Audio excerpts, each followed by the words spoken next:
What if life isn't what you think it is? What if it's not real at all but a video game? This is the story of one man who broke free from the tutorial trap, faced betrayal, unlocked secret powers, rewrote reality, and ultimately discovered the final twist: he was never just the player, he was the game itself.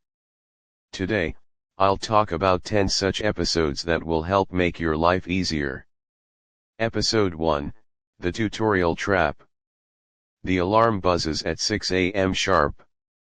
Not because he's excited to wake up, but because the loop demands it. The room is beige. The ceiling cracks are familiar. So is the tightness in his chest. He gets dressed like a character following a loading screen checklist: shower, shave, shirt, smile. Outside, the world moves like clockwork. Commuters shuffle forward, eyes down, headphones in. Conversations sound scripted. How are you? Busy, you same. It's all so clean, predictable, safe. But inside, something is fraying. He's been following the rules his whole life. Good grades, safe job, respectable clothes. He mimics confidence, ambition, even joy, but it's performance art. A part of him screams beneath the silence, is this all there is? At work, he types into spreadsheets that don't matter, under fluorescent lights that hum like a dying machine. The coffee tastes like compliance. He scrolls social media during lunch, other people living louder, freer, shinier lives. But it doesn't feel like envy. It feels like disconnection. Like watching a game you forgot to join. He goes out that night invited to a house party filled with laughter and networking. The music is loud but the smiles are hollow. Small talk drains him. Someone makes a joke about dreams, and he laughs too hard too suddenly. Then silence. Everyone stares. He feels it rising: panic, confusion, a scream that doesn't know where to land. He stumbles into the bathroom, hands gripping the sink, heart pounding in his throat. He looks into the mirror, and sees nothing. Just a face wearing the last of its borrowed confidence. Tears sting. He doesn't know why. Then, as the world outside the door continues without him, he hears it. Not from outside, but from somewhere deep within his mind, like a system rebooting after a long sleep. A distorted, glitched voice: Player 1, are you ready? The lights flicker. The mirror glitches. Everything begins to feel unstable. Cut to black. Episode 2, Glitch in the Matrix. The next morning, something is off. The coffee tastes too bitter. The news anchor on TV blinks one too many times. A coworker repeats a sentence word for word like he's reading from a script. The barista forgets to ask his name even though she always does. The world hasn't changed. But he's no longer convinced it's real. Since the voice whispered in his head, Player 1, are you ready? Nothing feels solid. It's like someone lifted the veil, and now he sees the grid beneath the world. He walks the streets like a ghost inside a simulation. People pass him, locked in loops. Their eyes flicker with exhaustion. Conversations feel like cut and paste dialogue trees. Crazy weather lately. Tell me about it. Cue fake laugh. Loop dialogue. He stares too long at a billboard advertising freedom while selling luxury watches. Whose dream am I chasing, he wonders. And for the first time, he doesn't have an answer. That night, he takes a long, aimless walk through parts of the city he's never noticed. He doesn't check his phone. He doesn't have a destination. Only the growing sense that something or someone is watching. In a narrow alley behind a bookstore that shouldn't be open, he sees her, a woman with a stare that cuts through the static. She looks at him like she knows, like she's been waiting. She says nothing.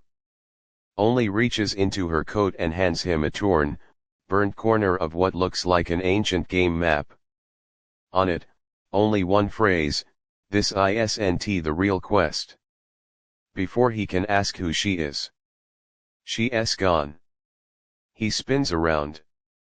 The alley is empty. The bookstore windows are dark. And in his hand, the paper is still warm. Cut to static. Episode 3, Side Quests and False Rewards. He doesn't know what the map means. He doesn't know who she was. But one thing is clear, he's been wasting time. So, he throws himself into the game harder than ever. Money, muscles, hustle, habits. He wakes at 5 a.m., drinks mushroom coffee, journals, meditates, lifts weights, closes sales, hits dopamine goals. The algorithm smiles on him. Followers grow. Paychecks double. Cars shine. He tells himself this is the real quest now. The power-up path. The high-performance player build. He levels up his wardrobe, switches to the premium gym, adds a motivational quote tattooed across his ribcage in a language he doesn't understand. He learns how to speak in sound bites. Failure is fuel. Grind now, rest later. Pain is just progress in disguise. At night, he lies awake, bathed in the cold blue glow of his perfectly decorated apartment, surrounded by the symbols of success: Ultra HD screens, noise-canceling silence, luxury candles that smell like ambition. But still, something whispers beneath it all. When he closes his eyes, he doesn't feel full, he feels inflated. Bloated with goals he never questioned. Achievements that feel like eating air. He's mastered the side quests, the six-figure income, the sculpted body, the curated persona. And yet, he feels like a stranger in his own game. Then, it happens. He receives a notification. His account balance has crossed 7 figures. He should feel something. Instead, he collapses. Not from exhaustion but from recognition. He rushes to the mirror in his pristine bathroom, sweat streaking his temples, staring at his reflection with horror.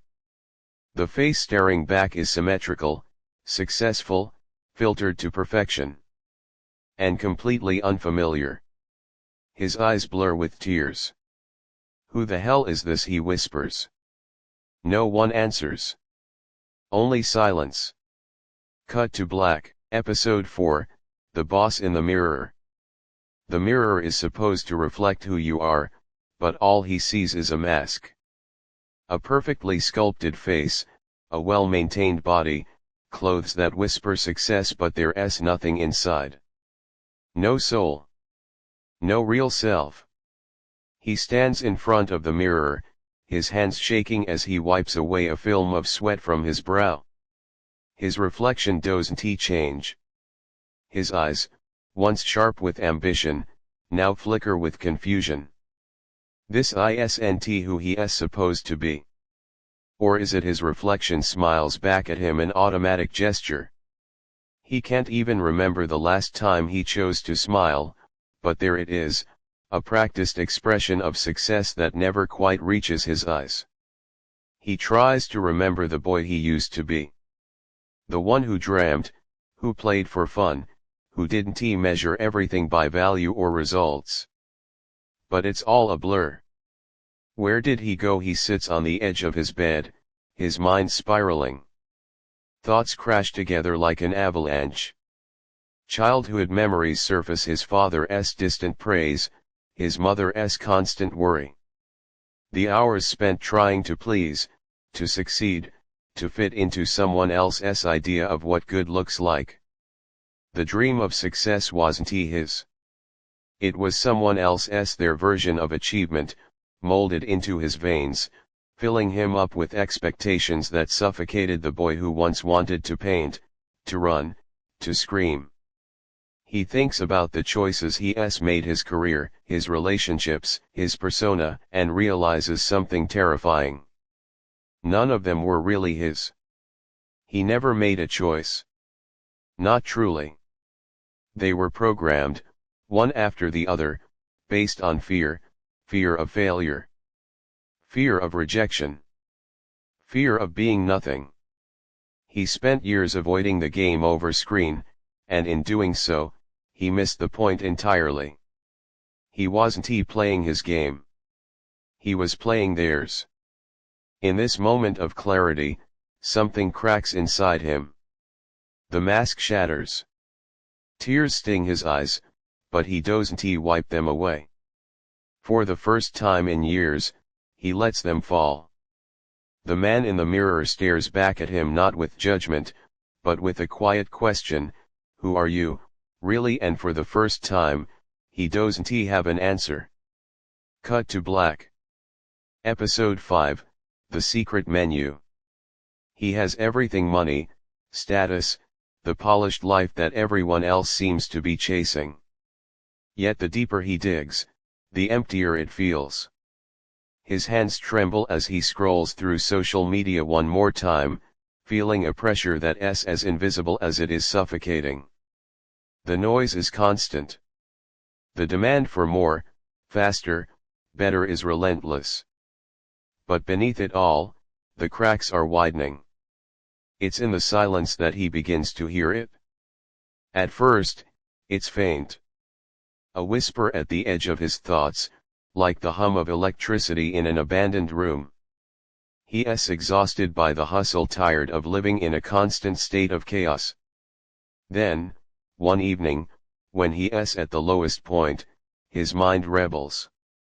He steps outside, away from the screens, the crowds, the distractions, and walks into the quiet night. The world seems stiller here, softer. The air feels different, as though it holds answers he wasn't meant to find yet. He finds himself in a park, a place he hasn't visited since childhood. A bench under an oak tree. His mind races, but he forces himself to sit still. And then it hits him. The game mechanics he's been ignoring. Silence. No music, no notifications, no voices telling him who to be or what to want. Just the sound of his own breath. The wind rustling through the leaves. The hum of his own heart. It's raw and uncomfortable at first, like trying to tune into a channel that has always been static. But slowly, he starts to notice things he never saw before. The intricate patterns of the stars above. The warmth of his skin against the cool air. The quiet rhythm of life happening without him. In the stillness, he discovers ancient tools buried beneath the layers of success and noise. Tools that weren't taught in any productivity guide or Instagram post. Tools that are not glamorous, not Instagrammable, but real. Discipline. Solitude. Awareness. These are the secret powers that have always been available to him. They aren't flashy, they don't promise instant results, but they shift perception. They allow him to see the world beyond the fake filters and the endless loop of validation. And as he sits, breathing deeply under that oak tree, a strange peace settles in. His mind begins to clear. He feels lighter. Not because he has solved anything, but because he has stopped chasing. Stopped playing by someone else's rules. And in that silence, he begins to see the truth. The chains he thought were invisible, they were never there. They were part of the illusion. Suddenly, he feels it, an inexplicable shift in his perception. The world shimmers around him. He looks around, eyes wide, and sees the faintest glow and energy connecting everything. People walking by seem tethered to invisible threads. A silent current, running beneath the surface.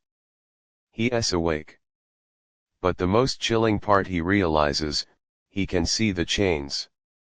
People are bound to invisible forces. Forces they don't even know are there. And now, he can see them. But the real question is, who coded them? Cut to black. Episode 6, The Betrayal Update. He thought he was mastering the game. The world, once a blur of noise and distractions, is now sharp, clear, almost too vivid. He can see the connections, the invisible threads that bind people together. He can feel the digital chains, their weight growing heavier with each passing day. But his awareness is a double-edged sword. It's like waking up in a maze of mirrors, unable to tell which reflection is real. It's when the shift begins to unravel the people around him. The ones closest to him. It starts small. A friend who laughs too hard at a joke that isn't funny. A mentor who suddenly questions every decision he's ever made. His partner's smile, once warm and comforting, now feels distant, like a performance. Their words, rehearsed. Something's off. At first, he brushes it off. He's the one who's changed, right? Maybe they haven't caught up yet. Maybe he's just paranoid. But then it gets worse. A meeting with his mentor turns into a confrontation. The older man's eyes aren't warm anymore, they're cold, calculating, as if he's seeing through him. You're changing, but not in a way that benefits you, the mentor says, voice low. You're starting to ask questions that shouldn't be asked. The words hit him like a punch to the gut. Suddenly, everything that seemed so real, his accomplishments, the relationships, the so-called guidance, feels like a house of cards. He reaches out to his partner, desperate to make sense of it all. But she's distant now, her eyes flicking nervously when he gets too close. She doesn't listen anymore, her thoughts always somewhere else. Then, one night, he overhears her talking to someone he doesn't know. She's sitting on the couch, phone pressed to her ear, voice low and hurried. You're right. He's starting to see the cracks. We need to reset him, before he figures out everything. His blood runs cold. He doesn't move. He doesn't make a sound. He just listens. The words cut through him like glass. We need to reset him. The betrayal hits him harder than any fight, harder than any lie. They weren't trying to help him. They were playing a part in keeping him trapped, in keeping him blind. The very people who he trusted, the ones who had been his closest allies, they were agents of the game. They've always been part of it. And now, they want him erased. He doesn't confront her. He can't. Instead, he leaves. The apartment. The life. The everything. The night air is thick with a chilling realization he's alone. Completely. Utterly. Alone. He stumbles down empty streets, feeling the weight of the world pressing in on him, suffocating him with each breath. He doesn't know what to believe anymore. Are they all like this? Are they all in on it? But then, in the hollow silence of the night, a voice whispers in his head again, familiar, yet colder this time. The reset is inevitable. You've been programmed to question. But you don't have the code to escape. The game is rigged. And for the first time, he feels the cold grip of fear clutching at his chest. Fear of not just losing what he's worked for, but fear of losing himself. The chains are tighter than he thought. And now, he's marked for deletion. Cut to black.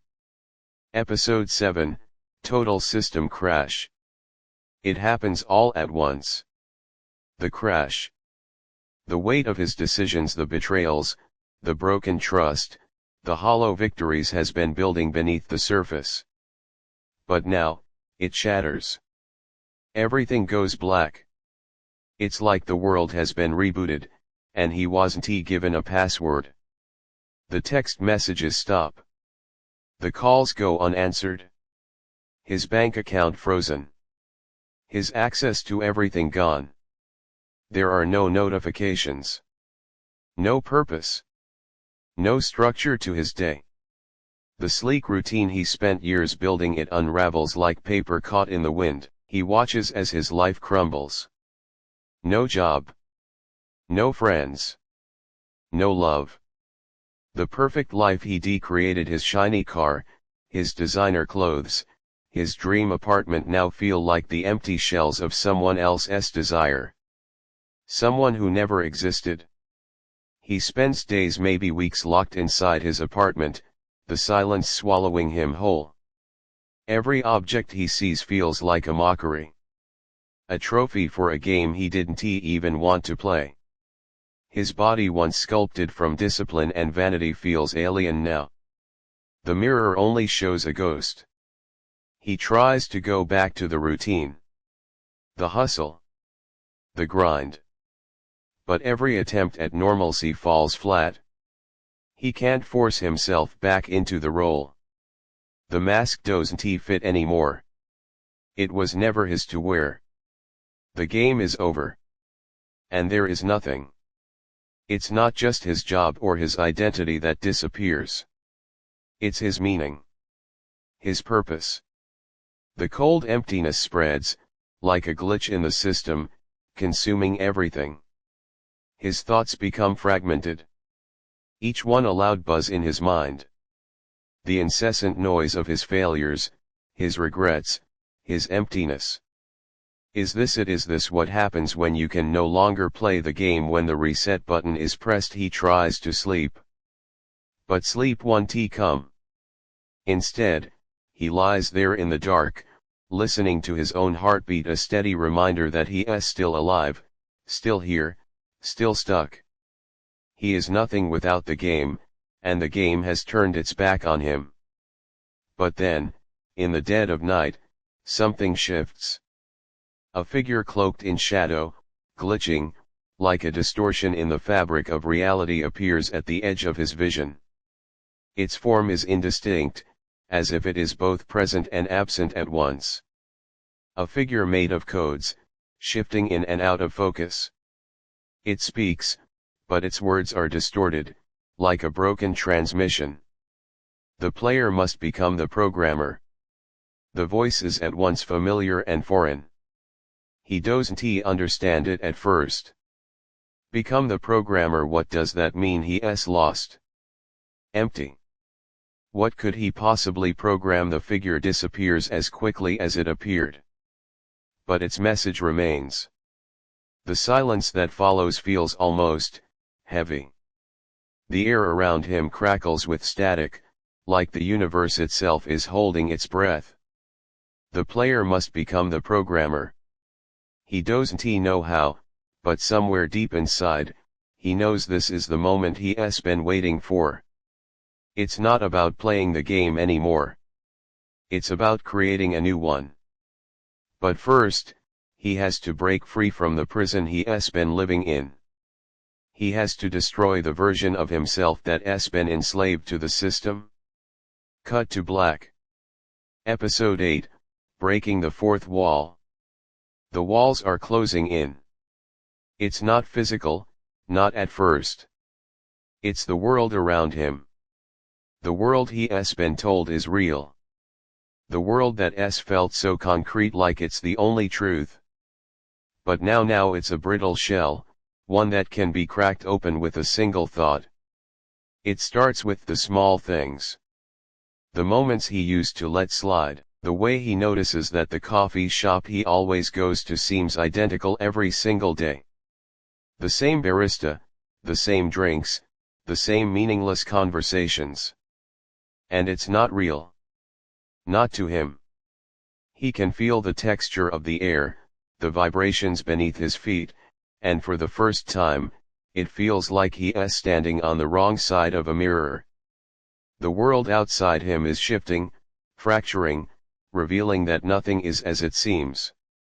He remembers the glitch he heard before, that first flicker of awareness. Player 1, are you ready? What if he is not just a part of the game? What if he is not just the player in the quiet of his apartment? He shuts the door, sits at his desk, and begins to experiment. A little movement here. A thought there. He focuses on the smallest details, those minuscule actions that make up the real world but seem to follow no logic, no real structure. He blinks, and the colors of the walls seem to warp. For a moment, the hues of red and yellow pulse with strange energy, like the paint is alive. He blinks again, and it's normal. But he knows, something shifted. Then it happens. The shift. The rewriting. It's like he is coding in real time, not with a keyboard, but with his mind, with his very intention. He looks at the clock. It's 10:04 a.m. He imagines the hands of the clock shifting, changing, and they do. The time jumps to 2:17 p.m. It's subtle. But it's real. He is real. He focuses on the coffee cup. He imagines it filling with the perfect amount of coffee, the exact temperature he craves. And it does. It's no longer just a passive object. He is bending the rules. He is shaping reality. It's intoxicating. Like a god with a fresh new canvas, a blank page where every stroke creates something new, something his. For the first time, he understands what the mysterious figure meant. He is not just the player anymore. He is more than that. He is the programmer. And as his mind expands, so does his power. With each thought, he rewrites his reality. He steps out onto the street, and the people walking by move in slow motion, their faces blurring into distorted versions of themselves. He snaps his fingers, and suddenly, they're reset. They move with purpose, but without true life. It's like they're all stuck in a loop, performing their roles over and over, never questioning their own existence. He realizes with a cold shock, he has been trapped in that loop. The game he has been playing was never real. It was a series of pre-programmed patterns, and he is just one of the actors in the simulation. The power to recreate things, to change them on a whim, is a seductive force. And yet, as he becomes more aware of it, he begins to see something else, the flaws in the system. The cracks that run deeper than anything he has changed so far. He starts seeing the gaps, the places where reality doesn't make sense, where the code has been corrupted, where people aren't really people but hollow NPCs acting out their lives. His mind races as the world around him warps. The walls of his apartment begin to flicker like a broken TV screen, shifting between moments in time. 1 second, he is sitting on his couch. The next, he is standing in the middle of a park. There is no transition, just a disorienting jump in space and time. He tries to move. His body feels like it's not his own. Like he is being pulled along by the strings of an unseen hand. Suddenly, a voice sharp, clear, and all too familiar breaks the silence. You cannot break the system without consequences. It's the same glitching voice from before. The one who told him he needed to become the programmer. But now it feels different. Darker. He stares into the mirror, his reflection warping in front of him. The person staring back isn't him anymore. Or rather, it's a version of him he never knew existed, a version that is both terrified and thrilled by what he can now do. He is not just changing the game. He is becoming the game. And that thought, it feels both liberating and terrifying. The power to reshape everything is within his grasp. But with that power comes the knowledge that the world is not just coded. It's fragile. It's broken. And there are others who have been controlling it for far longer than he has been awake. Episode 9, Creative Mode Unlocked. The universe feels like it's finally within his grasp. He stands at the precipice of everything he has ever wanted, everything he has ever imagined. No longer constrained by the rules of the world, no longer following the scripts that everyone else seems to follow, he is, for the first time in his life, free. Free to create. Free to design his own existence. Free to choose his own narrative. With each passing day, he learns more about the untapped power that is now at his command. His mind has become a master key, unlocking door after door to new dimensions of possibility. It's as if every thought, every breath, is woven into the very fabric of reality. He can shape his surroundings, control the trajectory of his life, and transform every interaction. At first, it's thrilling. He crafts relationships, not through manipulation or expectation, but with intention. Every conversation becomes a carefully constructed piece of art, designed to build deeper connections. He chooses the people who align with his true desires, surrounding himself with those who fit, not those who merely fill the void. He rewrites the narrative of his love life, no longer tethered to past mistakes or patterns that no longer serve him. He is the author now. He can script a love story that is real. That is his. His work. He doesn't work for someone anymore. He works with himself.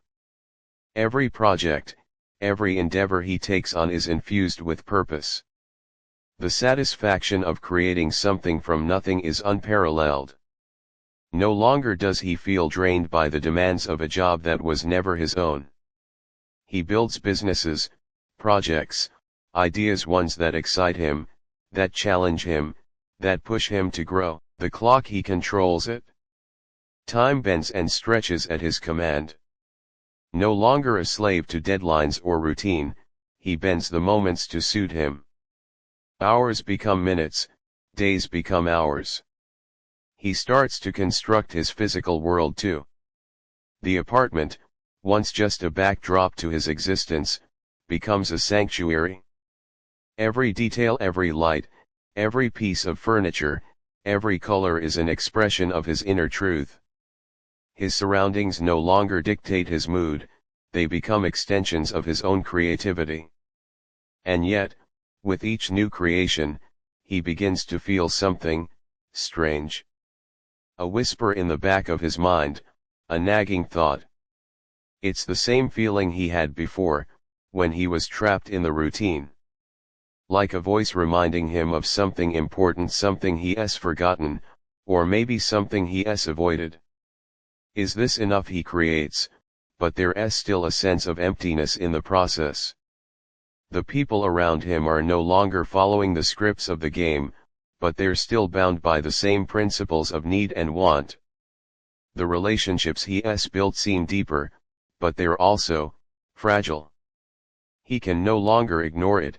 He has been so focused on reshaping the world, on controlling everything around him, that he has lost sight of what is truly important, himself. In his creative mode, he has learned to shape the outer world, but the deeper question remains, who is he?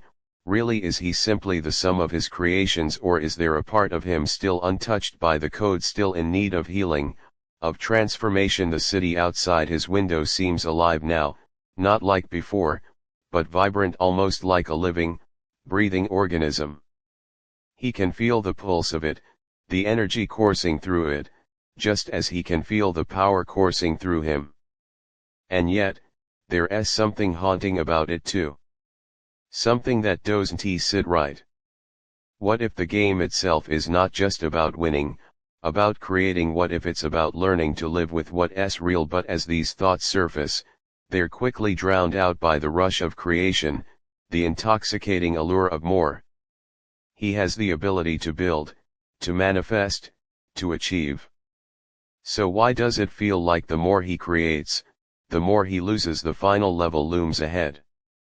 There's a new challenge, one that's both terrifying and inevitable.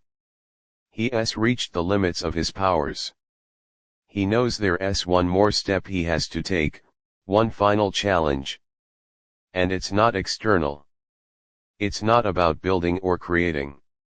It's about entering the void. But the question lingers, is he ready to face the nothingness, to confront the truth that might exist beyond all this creation? Cut to black. Episode 10, The Void and the Victory. The world around him falls away. It's not an explosion. Not a crash.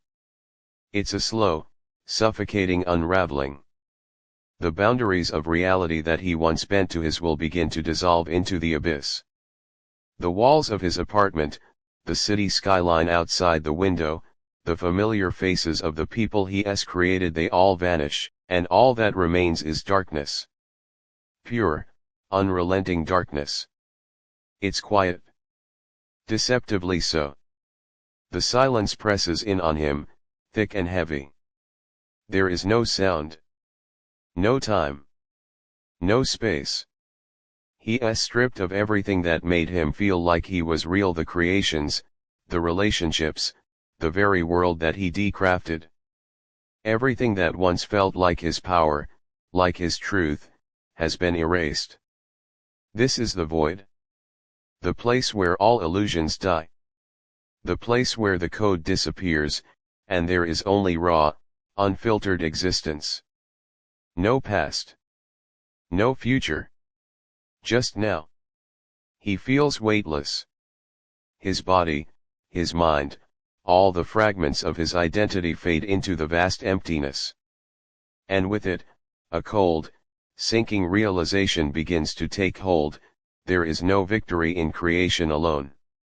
No matter how much power he wields, no matter how much he reshapes the world around him, there will always be this void, this nothingness waiting to consume it all. But in that emptiness, he hears a voice. A voice he knows too well. A voice that comes not from outside, but from deep within. You were never just the player. You were the game all along. It's the same voice that's haunted him throughout his journey, the glitching whisper that first told him he could change the game. But now, its tone is different. It's not an offer of power anymore. It's a revelation.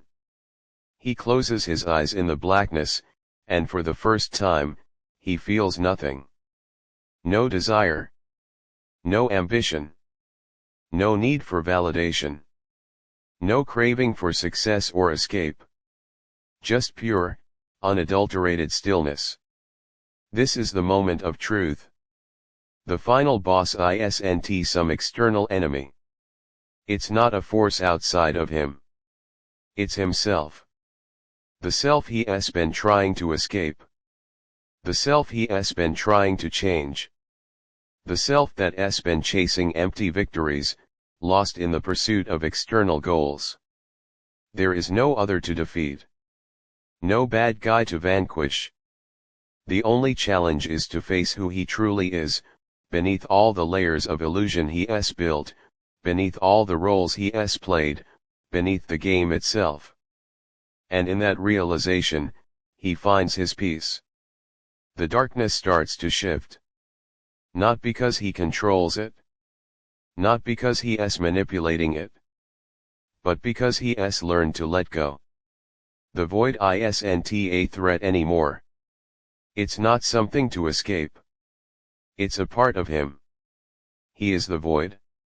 He is the game. He is the player. And none of it matters. For the first time in his life, he understands that the prize was never something external. The victory isn't in the game at all. It's in the letting go. The surrender. As the blackness begins to fade, so does the illusion of a separate self. There is no longer a protagonist, no longer a character with desires or goals. There is only the experience. the experience of being alive. The world slowly begins to reassemble. Not as it was before, but as it's meant to be. The pieces are no longer bound by the rules of the game. They shift, they flow. He feels a new kind of freedom, not from the game, but from the need to win it. The game is not to be won, it is to be lived. The city reappears around him, but this time it's different. There are no illusions, no distractions. He sees it for what it truly is: beautiful, fragile, imperfect. People are not NPCs anymore. They are human. They are whole. They are real. And he is no longer the player trying to control it all. He is simply part of it. He is alive. He steps into the world again, not as someone trying to win, but as someone who is finally awake. The final twist: the victory is not in what he creates. It's in what he lets go. Cut to black.